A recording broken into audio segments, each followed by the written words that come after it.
tell me a story of how awesome we are. I didn't. I saw you back up a little bit, put your hands behind your head.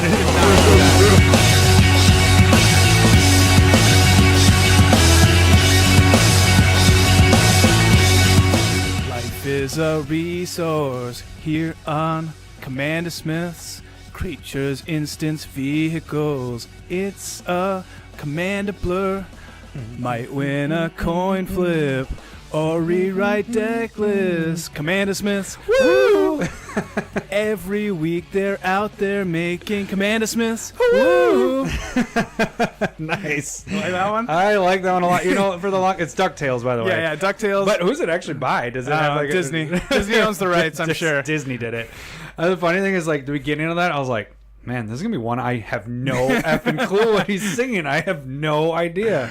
And then once you got into the chorus there, I was like, I caught myself singing, like humming it when we were playing today. Oh, were I you? was just like, stop doing it. Gonna Such give it an away. earworm. Nice. Welcome to Commander Smiths. We are the Commander Smiths. I'm Adam Smith. And I am Lowry Smith. We are not going to forget this week, but we are effing cousins. Yeah, wait, I mean... No, wait, that sounded really severely... bad. We are effing cousins, and we are cousins, so potentially effing, if you know what he means. Starting off good here, but yeah, it's funny, we went through the entire episode. We got done, we like hit the pause, or not pause, we stopped it all, and then we're like, we didn't say anything about being cousins. I was like, shit, can we just like... At the end, cousins? Yeah. Yeah, just that's what we should have done. Just a really quick cousins at the end of it. So yeah, missed that last week. But anyways, apologize to anybody that we let down not mentioning cousins. Right. And yeah. The very first episode. Wah, wah. Number 36. I bet you a lot of people are like, finally, they didn't fucking talk about being cousins. Anyways, this is episode number 37. We have quite a bit on our plate today. What are we going to start off with, Lau? So you can find us on Twitter. That's what we're starting off with. I even have my list here. We forgot that I have it on there. Episode 37 tags. I have a list, but I'm not going to read it. All right. So you can follow us on Twitter at Commander Smith. You can email us at commandersmiths@gmail.com. You just have one thing to do, Lowry. You were rusty. It's been 3 weeks since we mentioned cousins, technically. 4 almost, yeah. And then you can shoot us some emails. So we've been getting quite a few emails here and there. You guys are really nice, by the way. Yeah, we've got some really good emails. Makes us feel nice and warm inside. My wife was just like, that's really nice of them. I was like, yeah, it makes me feel special. So yeah, sending nice emails is always good, or questions or anything. It's fun to interact with everybody on there too. But you can also leave comments or shoot a tweet at us. We'll respond there as well. So did you say YouTube? I did. I said I repeated you and did the emails. I said you can also email us. You can YouTube us at Commander Smiths as well. And leave messages on there. Right. You can leave comments. We're really good at this. I can't wait until, we're probably going to be so popular. We're going to do commercials and fuck that up constantly. So drink water. Yeah, exactly. So now, what are we going to talk about on this episode, So we got a couple games in with the most recent decks. Like I played Niv Mizzit for 2 games, and then you played your Vraska deck and Brudiclad.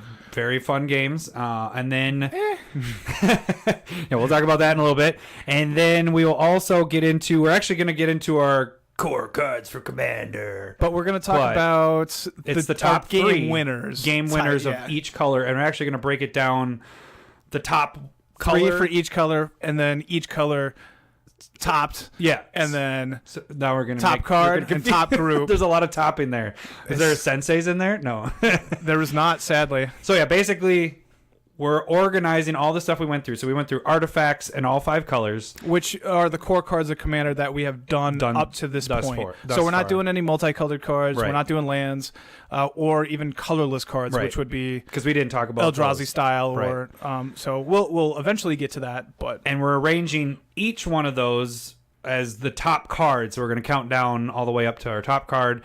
And then also we'll go over at the very end with that which groups we think is the top groups. The strongest groups. Yeah. And then we finish with Smith Specs of the Week. I think I have yours cut up, so we're there going to go. Yeah. So was I supposed to be like silent there? So we pretend like we actually heard, oh, did you hear that we just played there? Yeah. We're good at editing magic. The funny thing about the editing thing, this is a kind of little side note this week. So Lowry, his son Lowry, it was his birthday. They just turned 1, and I was texting Lowry. I was like, "Hey, what does he want for his birthday?" And he's like, "Well, so." To give you even more backstory, my kids were done with 2 kids. So yeah, and as our Adam boys, and his family are super generous. Like we get a ton of the toys and a ton of the clothes. When we're done with it, we give it to them because we're not having any more kids and whatever. So I was like, oh no, you don't need to get us anything. You guys are like Santa Claus all year round. And I was like, okay, that's cool. But actually my stepmom was like, hey, what does little Lowry want for his birthday? I was like, let me ask. And so that's what started the conversation. And I just kept on replying. That's cool, buddy. But my stepmom, Terry, is wondering what he wants. And Lowry's like, LOL. And I'm like, okay, I get it. But no, what does he want? And he's like, LOL. And I'm like, you fucker. So I screenshot my conversation with my stepmom, sent it to him. And then he still I was like, you're getting really good with your editing techniques. And so actually, up until yesterday, I actually told Cindy, I was like, oh, Lowry complimented me on how I'm editing my videos and stuff like that. But he didn't mean that at all. He just meant with my text. I still LOL. Yeah, but really all I was doing was trying to stall because I have no idea what my child needs for toys. And so I was waiting for my wife to get home to Typical tell me, dad. Obviously. He only needs the outdoors and some fresh air. Pine That's what cones, he needs. just your natural He probably toys. put that in his mouth. Yeah. So that's I don't know where I was getting with that, but funny story of the week. yeah, that was that's a new segment. We can do that. I don't have a problem but with yeah, that. so let's start off with our games. So we played both of our decks. Okay, so yeah, game 1 was Niv Mizzit versus Brudiclad versus Saheeli the Gifted versus Gisela doubling damage. Yeah. So that was pretty sweet how Brudiclad, when I tested it against it, I was playing against Vraska, just one-on-one, just kind of playing quick. Brudiclad would win every time. Vraska would be like about to win, and then Brudiclad would go off. I'd just make a token copy of Inferno Titan was one of the game wins. That was Inferno Titan's a genius which idea. was your good add into that deck. So that was one of them, and it just turned them all into 6/6s, and they all attacked and whatever. When we got into the game, Brudiclad was kind of going off, and Lowry stopped me. I was about to frickin' you're gonna copy Goblin Rabblemaster. Yep. And then, so he would have gotten, turned 9, he would have had 9 Rabble-Masters, made 9 Goblins, and then attacked, and they would have been 19 twos, and it would have been brutal if not game-winning, brutal. So he, what'd you bounce? You bounced? I Chaos Warped. I Chaos Warped Brudiclad, so that ish didn't happen. And then from there, it was downhill for me. After you did that, it was kind of... And then the next turn, I Mizzit Mortars killed everybody's creatures. Yeah. And then it was like, I was still being targeted, kind of. But then we both died. I had Curse of Opulence on you. Me, yeah. So everybody attacked me to get treasure tokens and all that. Or gold tokens. Gold tokens. Yeah. And then right after I Mizzit Mortared, the Saheeli player just they replayed Saheeli, or maybe it was out, and just reduced the cost of... it's that damn crab. It was core. It was in Saheeli deck. It's 6/6, can't be blocked by less than 2.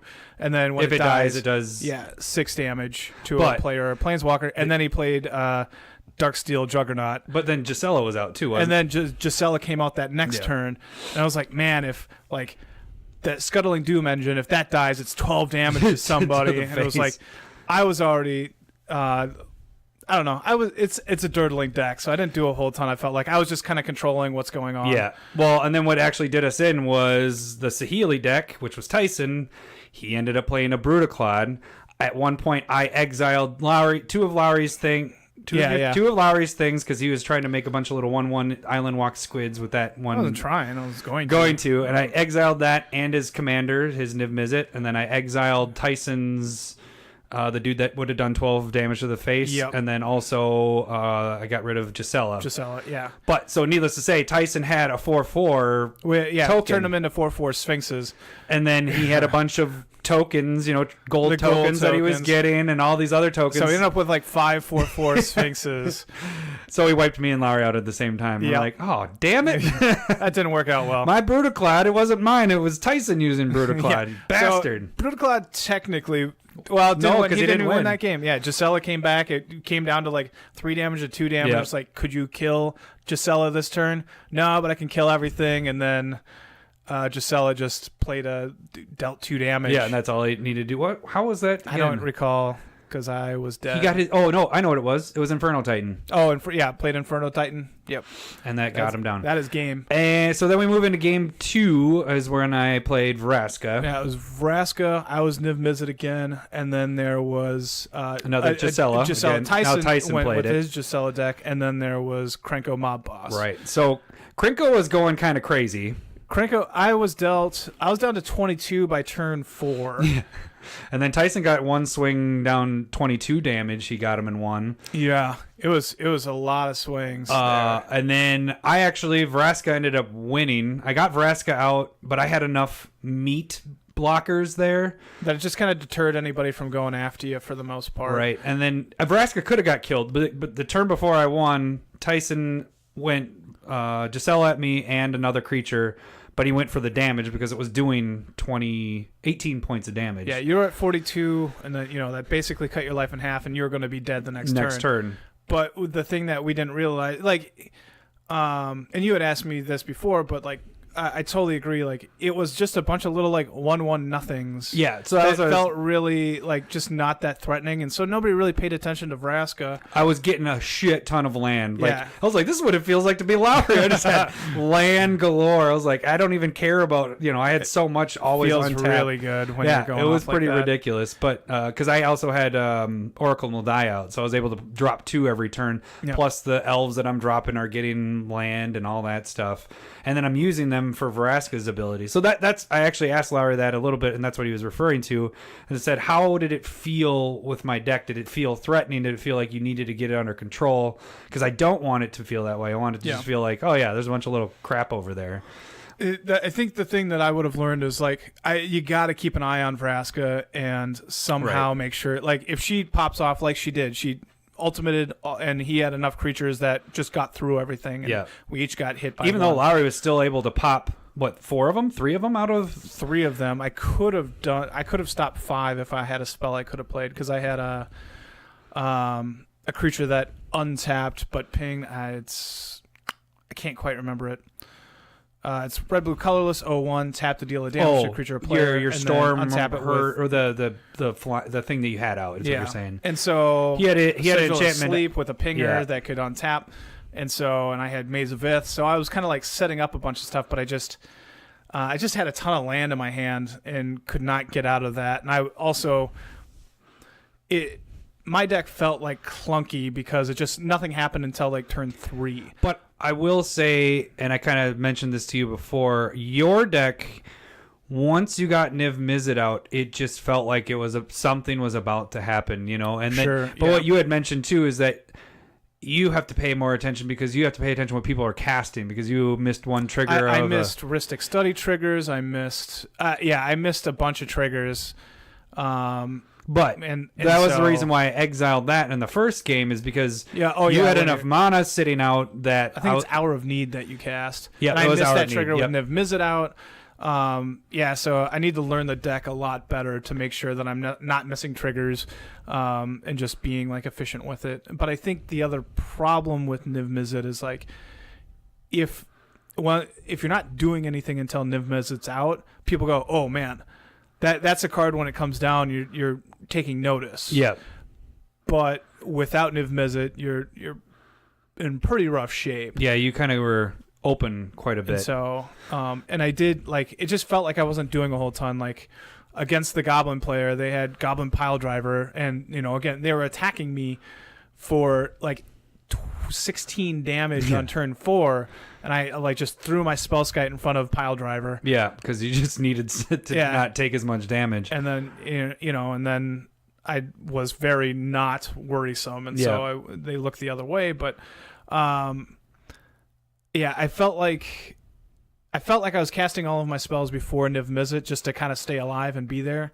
And then I didn't have enough gas at the end. But again, I was drawing a ton of land. Do you think adding more, like the Vraska deck, adding, meat walls in there, not wall, but you have the wall. I do have walls. I have about 5 walls in there. Yeah, you I did have you had the one. I had Wall that of we Tears, saw. which is 0/4. If it blocks, return that creature it blocked to its hand. But I was more thinking along the lines that helping with your Niv Mizzit, because you said that there's another way you can do the deck. Yeah, I think spell slinging is probably the better way to go. Mm-hmm. And then just so that you're always having gas with Niv Mizzit. Yeah. And I would almost say like getting Niv Mizzit down and maybe some like free spells. Like I did have Misdirection in my hand, but nobody played any spells that targeted, and that's a free blue spell. But I just couldn't cast it. Yeah. And then, like I have Force of Will in there, but maybe some other ones could be also good. Like just free spells, being able to draw a card just in case off of it. We should mention one funny thing that happened was when Tyson played the one where it was targeting 6 things. And we both had our spell skites out, and we're like, well, he was going to return 3 creatures for each of us. For each of us, and we're like, well, it's going to all target. both of us. Yeah, so that was fun. Yeah. I got my win with Vraska, but it was fun. I mean, it was the Krinko deck was kind of going crazy, but then Tyson wiped him out in one swing. Yeah, with Gisela just dealt 40 damage. It was like, crazy. All right, you're dead, and then I just happened to get through, and that's kind of the power of Vraska, even though it's not bunny ears. If you're going wide, yeah, it's not your actual commander. Can't really technically, unless your play group allows it. But it's a very powerful commander drawing. Not the gaining life really didn't matter much, but the drawing and sacking stuff that I didn't really need. I'm playing those, and they don't really have a use again. And you probably could do something similar in Brawl, like use Vraska as your brawler. What do they call those in Brawl? But your commander in Brawl, and that you could probably build something pretty similar just with standard cards as rules per Brawl. So that's something that you might want to look at if you're interested in that type of thing. Yeah. But yeah, I enjoyed my first game. The second game I felt really dirtily and not doing a whole ton, but I was getting mashed by the goblins. Yeah. And I'll just bring it up real quick. I did get one game in during the week with some other friends, and that you have other friends, yes, Lowry? I do. Only a How couple dare more, you? but it was good. That one I was able to sound hideous.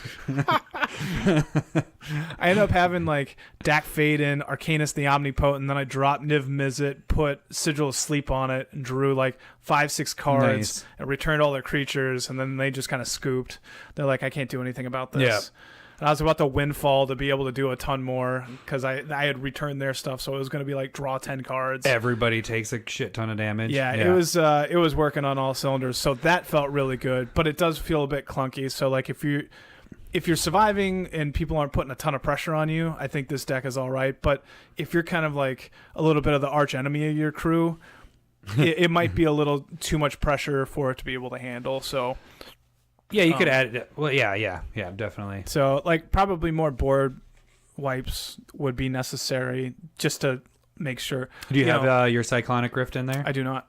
I try and not use it because it's mean.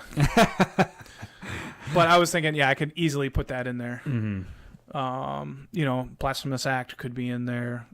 Chain Reaction, that type of stuff. Earthquake. So... just keep wiping the board. There are different ways, and also... Do you feel like you want to change it at all? Are you going to make any changes? Or are you going to keep testing it out a little bit? Or what do you think? I'm not sure. I like it when I play it through, so it might just be more of a, how are things going? Don't play it after I just destroyed the crew. Because then I'm not going to be You're able not going to win. Because they're going to go they're going to go after but you. If I've been struggling and people aren't paying attention to me, that's something that I can maybe pull out and just kind of be a bit more competitive with. Mm-hmm. That's kind of, and Brudiclad seemed scary. Yeah, I want to play with that one a lot more because there's a lot of different directions. Played Brass's Bounty and had 10 gold in play. So that was all ready to go. And I was just like, holy crap! But I needed to use. That's the hour of need is when I use it. I was like, if people don't come around and attack me, I will have 10 of those guys sitting there, and we'll see how that goes. So, Brudiclad seems really fun. I mean, the times I've played it. it was going to win different. It was always a different thing that was winning. It was always Brudiclad's changing everything into one token, but it's a different. It's never the tokens that are being generated that wins it. Let me rephrase that. It's more of the thing that you copy that turns into the token that wins you the game. Yeah, yeah. So, and even like, that's a crazy thing when you put down the goblin that I was saying it earlier. The Rabble Master? Yeah, Rabble Master. Like, that's pretty unassuming, but with a bunch of tokens, they get huge. And then you change them all to that, and it freaking 18, what do we figure it was? 19 twos? There are 19 twos. You're going to have 19 twos attacking. Plus 9 more 1/1s that are attacked. Because I also had the was it not egg? Goblin of Frenzy? Well, the enchantment that gives you 1/1 goblins at the beginning of your upkeep, and then all your goblins have to attack. Yeah. So it's pretty cool. I want to play that more. We have to get a longer play day. A longer session, yeah. That was just a quick one we had. We were like, we haven't played with these much, so we have to play with them and talk about them because we've made these decks and we want to kind of tell you guys how it goes. So, all right, should we move into our next section? Yeah. Core cards for Commander. Top cards. Top 3. Oh, you had the same idea there. Really high-pitched voice. All right, so we're going to start from the bottom and work our way to the top. So the first color that we feel is... Out of 6, number 6 is going to end up being Artifacts. Oh, I was going to try to do the same time. Damn. Oh, right? Artifacts. And we will also work our way from 3 to 1 up. So why don't we start us off with our first card? So basically, well, should we explain this? These are the cards that we feel when they're played... It's either a game winner or the whole everybody goes like, you gotta take notice, holy crap, get this rid is of this happening. or this is we're about to die, whatever. So that's kind of how this is based off of. These are the top cards that, and not all of these were in our core cards for Commander necessarily, but these are the top cards. A lot of these are though. Yeah, and so we're just kind of calling this game-winning core cards for Commander, right? Just because it fits into that realm of segments. There we go. So why don't you start us off with number 3 for Artifacts? So this is one. This was probably our most debated. Wonder what we're gonna put here because it was the weakest one we felt like, and not by far. There's another. The next color is kind of close. Artifacts are absolutely important in just about every deck, just with your rocks and colorless because it works everywhere. But it's like, what of them? Just like when you play them. Win the game. Yeah. and Mana Rocks just aren't. They're scary, but they're not like super scary because you need something else to work with it. So we ended up going with Helm of the Host, which is a new card from Dominaria, which happened in the spring. Essentially, like why we arrived at that was just like, if you're playing a commander that you really like, if you have 2 of them, you're going to start getting really scared. Like if I had 2 Niv Mizzits, then you start going, oh man, I can really start getting a lot of advantage. Or if you had 2 Brudiclads in play, that'd be insane. I mean, then you change all your stuff to Brudiclads. Yeah.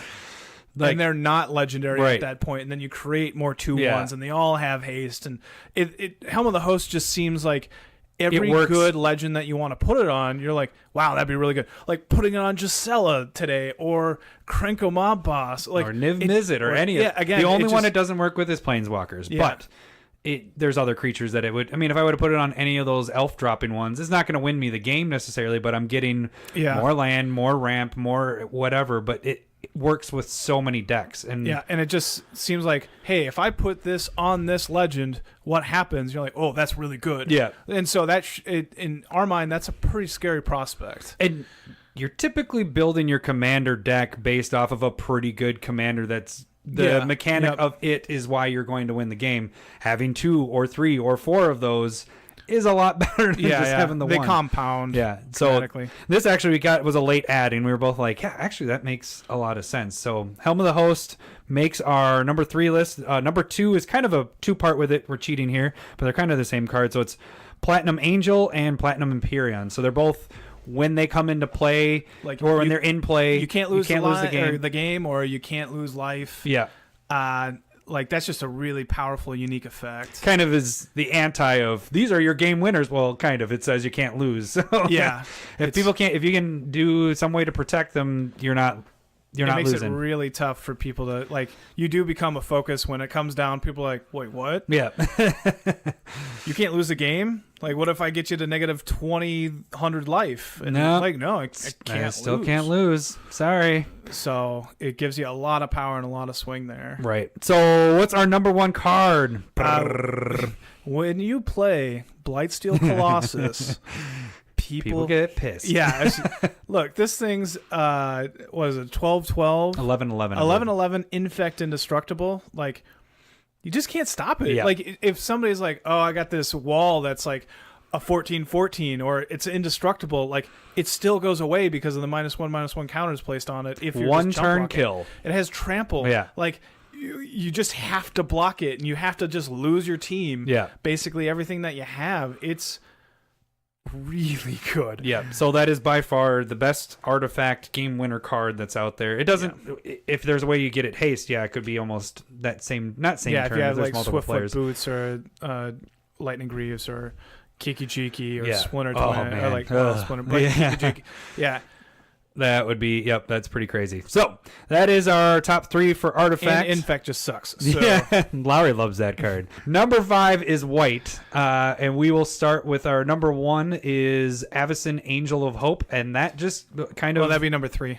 Oh yeah, number 3. Sorry, Yeah. 3 number to 1. 3 out of 1. God, and then number put 5 out of numbers 6. there. So number 5 is white. Number 3 we'll learn is how to reformat this eventually. Avacyn of Angel of Hope, and that makes all your creatures, including her, all your permanents indestructible. It's an 8/8 vigilance. Costs 8 to come out. It's a legend, so you can even have it as your legend. But when this comes down, you better hope they don't have notice. Swift Boots out or anything that makes it so you can't target it, because then you're done. Yeah, then it's like, well, I'm going to board wipe. No, that doesn't work. Yeah. I'm going to first kill that equipment, Yeah, and then exile Avacyn, and then still have to deal with your board. So I guess the only way to get around it is Toxic Deluge to get but you're paying I know 8 life if it's not pumped at all. And so it but it's pretty ridiculous when it comes out. Like there was one game where I killed it like 3 times in a row, and somebody was just in a green-white like ramp deck, and they were able to continue to bring it back with something white. But I had to like give it -8 or -0/-8 like multiple times. Like, God damn it, just go away. Yeah. Yeah, it's a pretty ridiculous card. Why don't we get to our number 2? Number 2, we're saying is like Teferi's Protection. This is something that it's a little phases different. all of your permanents and your hand, and your life total can't change. And this is something like somebody's all out attacking you, and that's more of the reason why we got it to the. And you're just able to. It's just such a swing. You're like, well, I'm going to fog. Nothing of mine dies. My life total doesn't change, and I'm coming after you next turn. Yeah, you typically would hold on to this card for the bitter end. Like this is you're about to lose. You don't play it when somebody's attacking me for 5 damage. I'm going to Teferi's Protection early in the game. Yeah. This is you hold on to it to where this person is all out attacking to kill you and, either win the game or get rid of one of the players, and you play that, and it completely swings the game because now that person's open. When it comes around to your turn, other players might be like, oh, they are way open now, and we can actually get them. Because a lot of times when you're calculating that out, when it's at the end, you're trying to focus on, okay, I know I'm going to take damage from this person. Or if it's one-on-one that's left, you're like, I'm all out attacking because I can kill him here. Yeah. But this completely can swing the game into one person's favor. Yeah. It's probably the best attack trick. Yeah. In my mind. Yeah, definitely. And it doesn't cost much. 3 and instant speed. Just having 3 mana set up is not hard. Unlike some other cards that might be on our list later. Anyways, so our number 1 white card, and this was number 1 for. I mean, this one I have. This is almost like the one where this and another card are like. This is the first ones where like, man, when this card is played, it's like almost game winner. But it number 1 is Stormherd. Yeah. It's like 10 mana sorcery, but you get 1/1 Flying Pegasus for as much life as you have. Now, if your life's at 5, it kind of sucks, but yeah, but it's still 5 creatures at the end of the game. Right. Like if you just need those 5 to be able to block. I think every time I've seen this cast, and I think Joe did it to me twice. Yeah, my brother Joe. Each time I have lost because I was about to kill him, and then it was like, nope, here's all these 1/1s, and now you're dead. It's quite a powerful card. If you have any, even if you're down to like 15, I think you got 15 1/1 flyers that are really hard to block, and it can be really scary. Yeah, but the funny thing is, this was used a lot. I don't think I have this in any of my white decks. It wasn't in our core cards for Commander, was it? I don't think we had it there. No, I don't think it was either. But Game Winners. When it was Game Winners for white, it was like every time I see this card cast, it just wins. Yeah. That's a lot to deal with. Yeah. And like if you're able to somehow cheat the spell into play, like early game, or if you're in a life gaining deck like a Loro and you're sitting at 60, 70, like that's crazy. Yeah, it's over. And that's why it's the Game Winners. All right, so let's move into our, I kind of ruined it Moving before. over to group number 4, which would be red. You got that? Yeah. Red. And then number 3 out of 3. Okay, wait, 4 out of, out of our group 4, but third card out of the 3 in the red. Let's make it really confusing. Gotcha. All right, I'm following you. All right, what's our number 3 card for red? We went with Aggravated Assault. Now, this is an enchantment that costs a red, 2 colorless to play. And what this does is you can pay 5 mana, 2 red, 3 colorless, and give yourself another attack phase. Untap all your creatures. And then attack again. And you can do that multiple times. If you have a way of making infinite mana. If you just have 10 mana, do it again. Do it again. So if you have creatures that are out that produce mana, that can produce 5, you can just keep attacking if you wanted to keep doing that, because they're going to untap every time you tap it. So it's a pretty ridiculous card. Now, it's kind of more specific because you're going to have it more into a creature deck, kind of. But you can, in my mind, you're comboing this with like Bear Umbra or Sword of Feast and Famine. Untapping your land just makes you go infinite for as much damage as you can kind of get through. Yeah.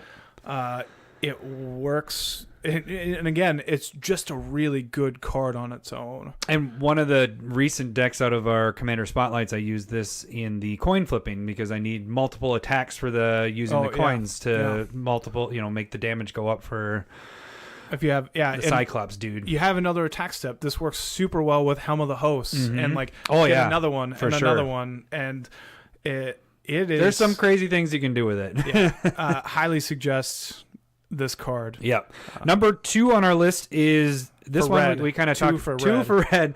This one's an interesting one. It's a newer one from Commander 2017, but it's Disrupt Decorum, and that's the red spell that makes it so it goads all your other opponents. What goad is that they have to attack, but they can't attack you. Yeah. So this can be a game winner because let's say you save this for the end, or if people are kind of ganging up on you, just you play you guys have to attack each other. And now then they can they're trade open. as good as possible, but damage might be getting through. Creatures will be dying. Right. And it leaves them both open for you to unless swing they cast stuff, but most of the time they're not getting a crap ton of stuff, but it allows you to potentially win the game and dwindle their resources as well, their creatures or whatever they block with. It's a huge swing, and when it's cast, you're always just like, man, how am I going to deal with this? How are because then we need to work together. Yeah, they end up partnering up. They're like, okay, if I attack with this and you block with that, then I've never seen them go, oh yeah, I'm definitely going to get all this damage in against this guy. It's more like, holy crap, okay, we need to survive a turn and then swing back at that whoever cast Disrupt Decorum. Like that card when that is cast is crazy. But what's our number 1 for red? I think we've said it in the past. And Insurrection. Right. And this is 8 mana sorcery. It takes all of the creatures on the board, and you get to attack with them for 1 turn. Right. And late game, and how much this costs? It's gonna be late game. It should be almost a game winner, depending on what's all on the board. Like if you're not casting it to win, and or like, I don't know, I've had to like cast it just to survive because like I'm being overburdened and I can't kill them, and then you try and like sacrifice as much of their stuff as possible, and you may end up flushing out somebody's board wipe, which can end up helping you because, Yeah. it all depends on the situation. But So- most of the time should be a game winner. Yeah, you're killing at least one player. Yeah. Really. All right, we move into our number 3 is Group number 3. Black. Black we have is number I thought 3. we were going group. No. So we'll tell the groups at the end. You're We'll right. tell the groups at the end. Yeah. Stop it. Never mind. We're both I messing didn't up. say anything. Okay. So Black is our number 3 on the list for our most powerful. Well, it has the most powerful, third most powerful card as our number 1. So that's kind of more of the way to think of it. The number 1 card is the third most But we're not going powerful. to tell you that one until it's the third one. Right. So the first, or number 3 on Black's list is In Garruk's Wake, and that's the destroy all opponents' creatures. And that just it's one-sided. opens it up. Yeah, one-sided. It's a big spell. It's a big splashy spell.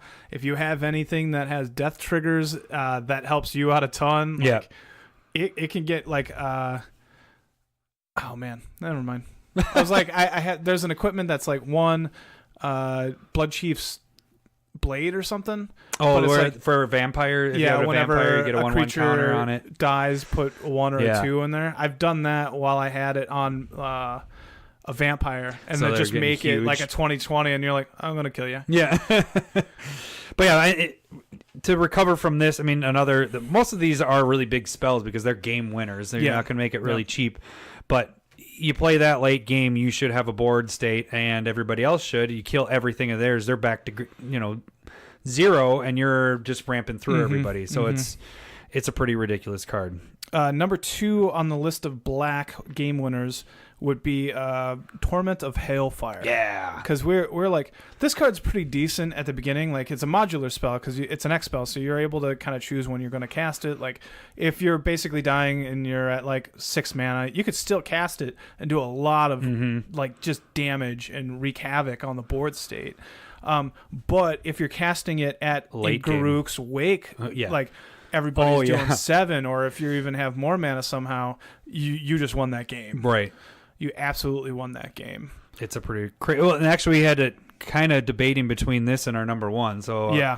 our number 1 is Rise of the Dark Realms for Black, and that's taking everybody's graveyards, their creatures in the graveyards, and they come into play under And your you have control. it. It's fairly similar to like Insurrection, where you just gain so much Except they advantage. don't leave at the end of turn. Yeah. They're on your side. You get all the enter the battlefield triggers. You don't have haste, Right. but thank God. Yeah. I'll tell you, the one time I tried, there's only one deck that I have it in currently, I think, but I cast this and it got countered. But it would have been game winner right there. Game winner. Yeah, and that's another good point. Like, all of these cards basically should be counterspelled if you're seeing Right. them played. That's it should be called the key cards to be countered. I think I watched this where they casted it on the Commander Clash on Goldfish, and it was deep into the game, obviously. And yeah, like Moto basically broke like every card. Like they had like Avenger Zendikar Oh, coming to play man. Mirror It's- Battlesphere, it's just- and like every card got so small you could barely see, and everybody's like, "Yeah, let's scoop." Yeah. I think that's the only time I've ever seen them like scoop, and he's just like, it was crazy cool to watch. That's awesome. All right, now we move into our number 2 color. And number 2 color would be blue, and you've seen Adam play a bunch of these. So number 3 on the blue list would end up being Rite of Replication. Now, so this one, by itself yeah. is it's the 2 blue and 2 colorless, and you make a copy of a target token creature or a in creature play. in play. But if you kick it, which is 5 more, right? Yeah, so 5 it's 9 more, total. You get to make 5 copies. 5 or 6. Oh, we're gonna pull it up right now. So, but keep talking with it. Like, if you this card just copies the best creature on the field. So if somebody has a really good creature, you get one, and you're generally going to get it for less mana on the Rite of Replication copy. But if you're the copying part is what just ends games.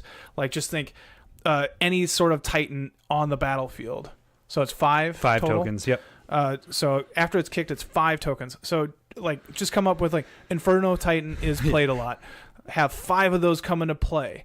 and you just dealt 15 direct damage divided however you choose. And you also have 5 6/6s when they attack. Yeah, that do the exact same thing. Oh my gosh, it's just doing so much damage. Or if Blightsteel, as long as it's not Colossus legendary. I wish I had to take the legendary, but that's also true. It can't be legendary, but like you just go down a list of cards where you're like, oh man, if I can just play this. No, if you could just copy that 5 times, that'd be amazing. Right.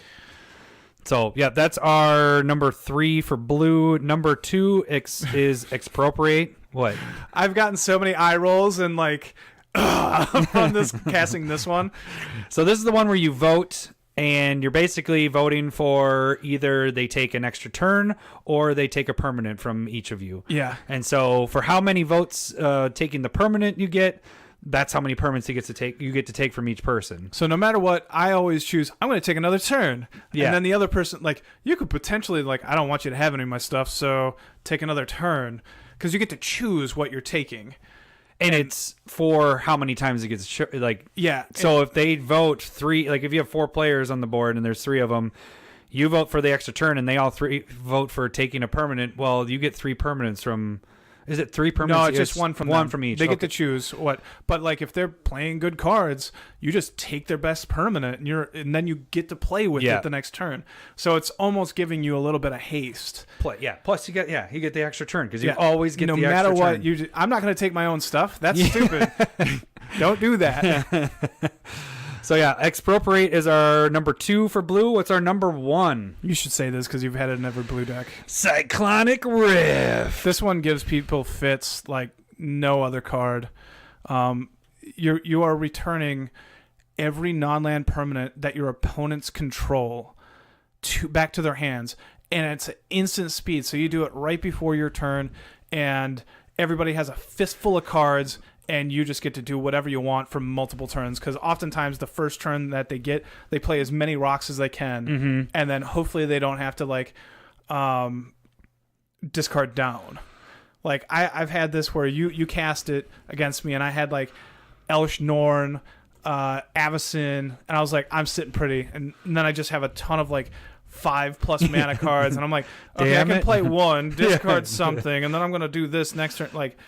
It's just bad. It's even... It's a bad mamma jamma. It's hard even when we were just... Like today, when we were playing, you thought I might have it in my hand. Yeah. And I was like, oh, shit. He has it open. He ended up doing the Hour of Need thing. But I was like, force him to do it. You just have to force the player to play Cyclonic Rift as early as possible. As they can. Yeah, you got to flush it out. Or like, because earlier that happens... I don't know how to deal with it. Because most of the time... 9 times out of 10, the person that plays Cyclonic Rift is going to win the game. Like, there are so many things where I wish it was just like, I wish you worded it differently. It'd still be really good. Like, all opponents' creatures to their hand. Instead of permanents. Or, non-land permanents. Or it's a sorcery. Or, you know what I mean? There are so many things here that could have made it still really good. But it's all of the good stuff. This is the one... This is like an Easter basket. This is the one blue card. Like, if I'm playing blue... It is in that deck because it answers everything. And I said this during when we were talking about our games, but I was just like, I try and not put it in because it sucks so bad to play against, but it is absolutely a game winner. Well, in that instance when I had played Hour of Need, if I would have played that, I think for sure I would have had the game by that point. You know what I'm saying? Like if you had played Cyclonic Rift, Cyclonic Rift, because game was over. Everybody's stuff would be back to their hand, and then I don't even know what my boards did. No, I didn't have that many things. Maybe not there because I didn't have a lot of stuff out. It definitely would have made the game go a lot longer. We wouldn't have died the next turn. Yeah, because I had Mizzit mortared the turn before, so I kind of. Tyson's would have been backed up because he had a board state right there, and it was. It just messes games up. And it's surprising. We had a debate between this, and of course, the last color is green because that's our last color. That's how math between works. This and our top card, all-time top card for all this, we had a debate on which one was number 1 and 2. This is a very close second. Yeah. Very close second. But let's move into green. Number 3 on that list. This is the one that I advocated for would be Tooth and Nail. Right. Now, this is a card where you get to go and search for Two two creatures creatures and put it into your hand, and then you can entwine it for 2 more and put any 2 creatures from your hand into play. Most likely when you have this in your deck, you have things like Blightsteel that's out there, Yeah. or you have things that when the 2 of them are in, they work awesome together, or they're just ridiculous. Like you can go and find lock pieces. You can go and find like instant kill that person, Right. Like Blightsteel Colossus, Or make somebody's life 10, or there's so many exactly. different things you can do with it. It's just so powerful, and again, being able to just tutor and put it into play is really good. Mm-hmm. You're not giving up any resources. It's later in the game. You're going to get ahead, and this card ends games. Yeah. Number 2 for green is, and Larry's not keen on this one, but Triumph of the Hordes. I feel like we have too many infect cards on this list. So this one is the gives all your creatures 1/1, trample, and infect. Yeah. And it is awesome. And it goes well. Doesn't in matter. every deck. It does, because it's some. I mean, green. It allows you to one-shot at least one person, Right. pretty much. Like you're playing it at the right time. And it doesn't matter how much life they have. Like Yeah. that's kind of it gets around. It's the infect part where you get around that whole. Oh yeah, you gain 300 life. Well, guess what? You take 10 poison counters. Do you in your deck. have that infect card or that card, Triumph of the Hordes? Do you have that in your Vraska deck? I do not. Because I can totally see it working. Because you're doing a bunch of like little Right. things, and then you're just able to Or toss them and kill a person. it was on the list. If it, I don't know. I'd actually have to go back to tapped out and look again. But it was on the list. It was either it was one of the last ones cut, or it actually is in there. Because that is another. It was an alternate win. Like if Vraska gets killed too many times, Yeah. and I have enough Yeah. of these little 1/1s out there, I it can could be a definitely way see to that win. happening. But the one card that is on there, Again, this is the one number card one that you card. play a lot, yeah. and I try and avoid. Go ahead. You want to say it? Fucking Craterhoof. Behemoth. It is such a good freaking. It is a 9/5 9.9 haste. times out of 10. Give all of your creatures win. and itself +X for the amount of creatures that you have in play. We've talked about this a bunch of times. It's so good. It is when so good. When it comes into play, even if you have like 4 creatures on the battlefield, that's you just made 5/5 trampling. Like it's just ridiculous. Yeah. It can attack the turn it comes into play. And it doesn't matter if it gets killed when it comes Yeah. in. You actually don't need it once it's out. I mean, all the it cards- helps. And again, going with like Kiki-Jiki, Splinter Twin, Right. Panharmonicon, token decks. It goes in any freaking green deck that you want to play it with. This is the, by far, when this is cast, it wins the game. Yeah. Unless you're only casting it. Yeah. Then it's like, if it's the only thing out and you're like, I need to survive. Like, yeah, then it's like, well. you're already losing. There's, yeah. You're that 9.9, you're the 0.1 times that it doesn't win the You game. are getting picked on. Yeah.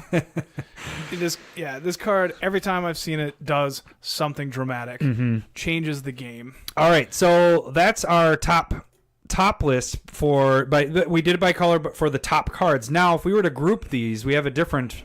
We're not going to go in depth with this, but if you were to take all these 3 cards in each group, we kind of broke it down for our top list. For the group of them together, we were thinking that like white would probably be the weakest group. Oh yeah, we did do white. Yeah, Yep, white we was switched our up. weakest group, followed and that by would be Stormherd, Teferi's Protection, and Avacyn, Angel of Hope. and then number 5 is Artifact, which is is- the Blightsteel, the Platinums, and Helm of the Host.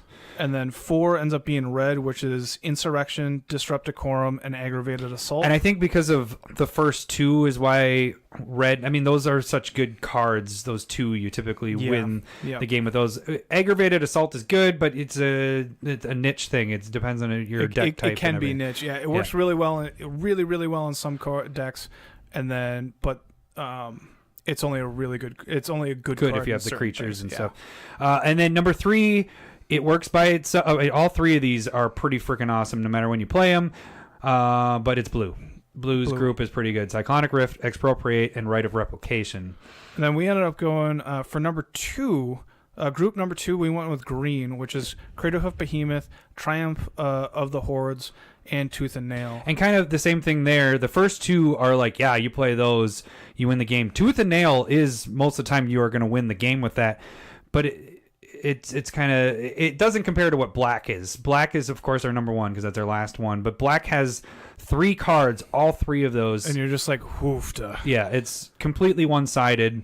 Rise of the Dark Realms, Torment of Hailfire, and In Garruk's Wake. And so that's why we think black is probably the strongest out of those top 3, but not necessarily the best card. It's just the best. And again, group. all these cards are ridiculous. So it's like 1A, 1B, 1C, 1D, and then white. But one thing that we'd probably like to hear from you guys is if you think of some other ones in any of these colors or anything that you think is actually more that you've seen work for you in games that you've won. Yeah, that'd be great. I need more ways to win. You can either, whatever you're listening to us on, comment there or on YouTube or whatever, or even shoot us an email if you just want to say, hey, you forgot about this card. These are really good cards that I enjoy. These are just ones that we've seen when we've played that actually in our personal experiences that have won games more often. I really like, that's a really good job of trying to interact with our listeners. You're like, I don't want to talk to people. Don't do anything. All right, we move into our last segment. Specs of the week, guys. All right, so we'll practice. My first one, and actually it's one I've said earlier this year, but it's still at a good price, is Crypt Ghast, the foil from Gatecrash. When I said it before, this card had gone up, I think about $14 at one point after I had said it. I still think it can go higher than that, but now it's kind of come back down a little bit, and it's still in a crap ton of EDH in decks. its up and down. It's on the down currently. So on Goldfish it says it's 9, but I was seeing copies on TCG you can get for around $6, and 6 is just $2 over the bottom of what this was ever at. Yeah. So this card, it's used so much in freaking EDH. That's a great card. Yeah, if you're playing black, and I guess I would say if you're playing 2-color with black in it, you definitely have to have this in there. If you start getting to 3 or 4, it's a little harder to get the swamps in there. But in mono and 2 colors, this card is really good. And then if you're playing Urborg, Tomb of Yawgmoth, that turns everything into swamps, also great in that card. I can see this card if they don't reprint it in a set, which I don't really necessarily see anytime soon because we got the Ravnica. We're on Ravnica, and they're not doing Extort. Right. So the foils I can see. Well, we don't know. We don't know the next one, but I can see these potentially reaching for sure back up to 15 or more. But I bet you at 20 we're going to get to before this card ever gets printed again. So it's just the number keeps going up for how many decks it goes into, and people are using less and less of Nirkana Revenant. Yeah. Because this is only a 4-drop compared to its 6-drop, and you also can gain life. Turn 5 gets you to potentially 10 mana, easy. So, all right, your number one, or not number one, your first pick of the week. My first pick of the week. So, my thought process for tonight or today is, or whenever you're listening, whatever. Who cares? Really quick. The reason why we're not doing beers today is because it's kind of early-ish in the morning. It's early. Yeah. So Larry isn't a dick today. We said when we were when I was getting back from Germany, things would slow down, and that has held to be a lie.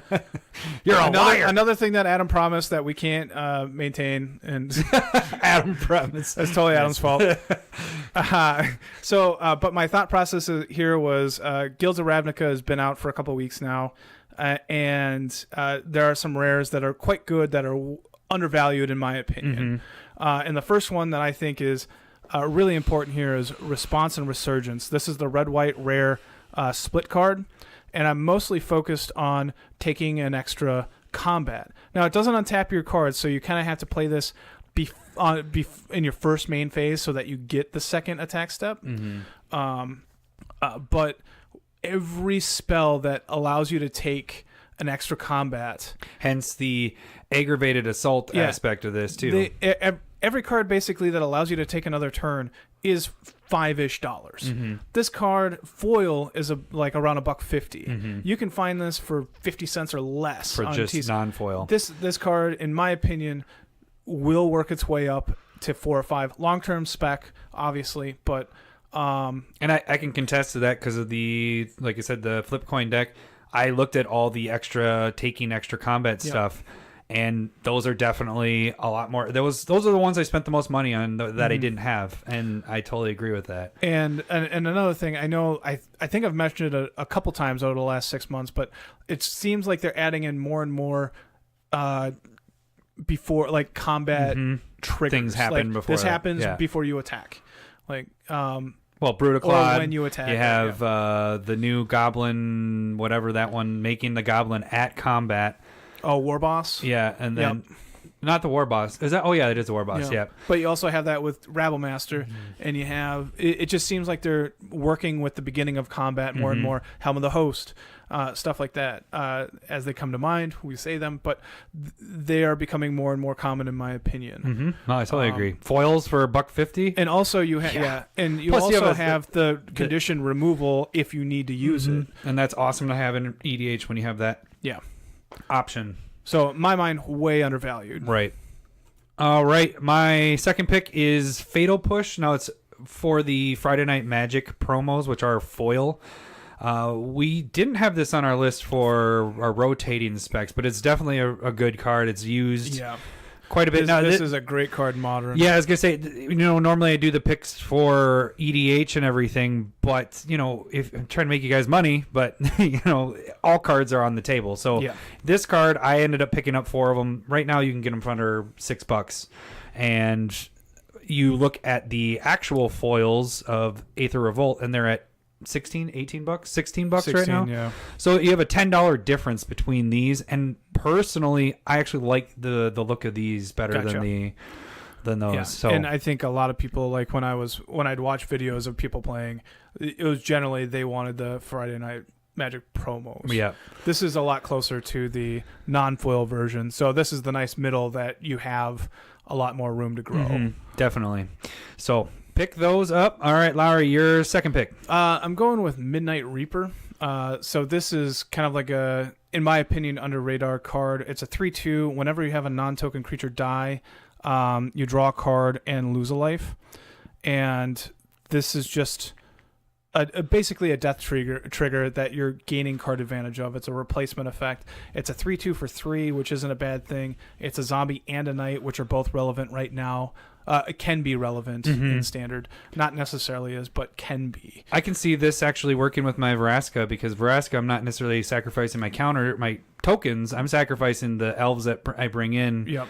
Because I want them in the graveyard so I can bring them back with other stuff. Yeah. And so I feel like there's definitely because that's a draw 2 trigger, and then I'm losing a life from that, but gaining a life from Vraska, so nothing happens. Look at there. It's pretty so sweet. The foils are sitting around $2.50, and you can find the non-foils for under $1.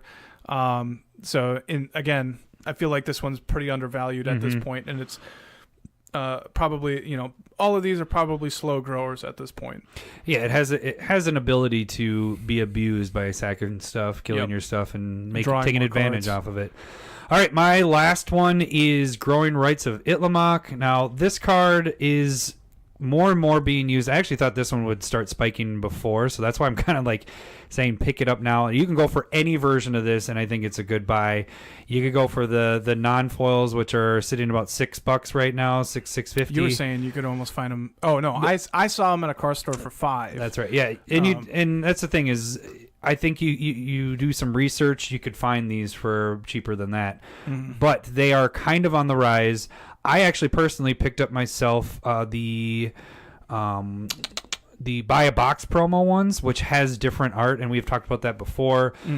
Those were kind of, I think, their masterpiece right after they decided to not do masterpiece anymore. Yeah. So but they're also like buy a box promo. That's how you got them, right? And so they're trying out the specialty part of it as well.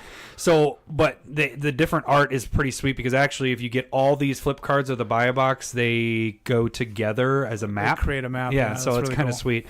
So I picked mine up when it was 15. It hopped up to over 50 at one point, and it's been on the downswing right now. I think it got more to around the range it's at, but I think this card could definitely go up. So you can go for the foils, you can go for the buy a box, or you can go for the non-foils, and I think you're going to come out way ahead once this card starts spiking and gets used more. I mean, it's a Gaea's Cradle, but better. Not initially. When it flips, it is. When it flips. Because if you have no creatures on board, it still has gets a green mana. So, all right, your last card of the week, Lowry. Went with Mauseleum Secrets. It's an instant. It's a tutor it's a conditional tutor, but at instant speed. This has the potential to be very powerful. And I think people realize that. So I'm suggesting, like, the last two, foil, non-foil, both very doable. This one, foils are expensive. Foils are sitting at almost 9, in between 8 and 9. And on Goldfish here, it says $1.25, but even Card Kingdom had it for less than $1 and when I was looking through it. And so that right there tells you people see the potential, but nothing's really happened with it. And so in my mind, I would probably skip on the foils, go for the regulars, and be conservative with it, but if it pops, it's going to pop. And it's and if you don't know what it is, it's you're searching for a black card for how many mana cost X or less, where X is the amount of creatures you have in your graveyard. Yeah. So it's like you said, instant tutor to go search for any black card. You could even potentially go search for a vampiric tutor and go get a anything you want. But I can see this working in Modern because like a lot of the creatures are going to be 3 or less. And so if you just have one creature die, you can go and search for a lot of your deck, like a Wild Nicodle or something of that nature, which probably you'd be playing black with Naya, but whatever. Yeah, I depends actually on how people want to be doing it. Do want to pick up these, and like you said, I probably would go for the non-foils on this because the foils are already kind of... I mean, the foils could totally jump if this does take off and these non-foils jump up to $5, $6, $10. Well, those non-foils are going to get that much more expensive, but you can get a lot of these for super cheap right now, and I think they really do have potential to go way up. So, all right, that does it for our Smith specs, and actually that should do it for our podcast this week. What's our timing at? I believe we are just over an hour. Oh my goodness! Yeah, look at that. What is happening? Is it an hour? Yeah, on the nut. All right, so I'm gonna. I almost want to be like, since we skipped cousins last week, you got to prove that you're a good cousin. Oh, what does that mean? It means tell me a story of how awesome we are at cousins. I saw you back up a little bit, put your hands behind your head. I did not do that. Just don't bite. Don't paint a picture like that. Well, one thing I did want to say is we did tag the Mythic Edition box opening this week. I will be taking and I know we talked about it last week, but I will be taking our battle boxes from last week. So if you're looking for those, should be on this video. We'll have it tagged there, so you guys can check that out as well. So you can see me kick Lars' ass. Which, by the way, did you see that Phoenix has gone up even more? Yeah, sucker's near 20 now. Yeah, sold out. I was seeing it sold out. So I actually beat you by more. Because when we say it was 13 at that point, it was 13, 14 at that point. Yeah. So. Yeah, it's good job. It's good job at being lucky. That's crazy how close that one was, though. It was pretty cool. Came down to the nuts. What? I don't know what that means. All right, I'm gonna end this podcast. I'm already gone. All right, we'll see you guys next week. Thanks for listening. Oh wait, we never did the bye. We didn't do the sign offs. All right, fuck. Not bye. Come back. All right, you can find us on Twitter at CommanderSmiths. You can email us at commandersmiths@gmail.com. Good job. And you can YouTube us, where I was saying you can check our videos and stuff out there as well as with this podcast. You can check that out there. All right, we will see you guys next week. Thanks for listening. See ya. Bye.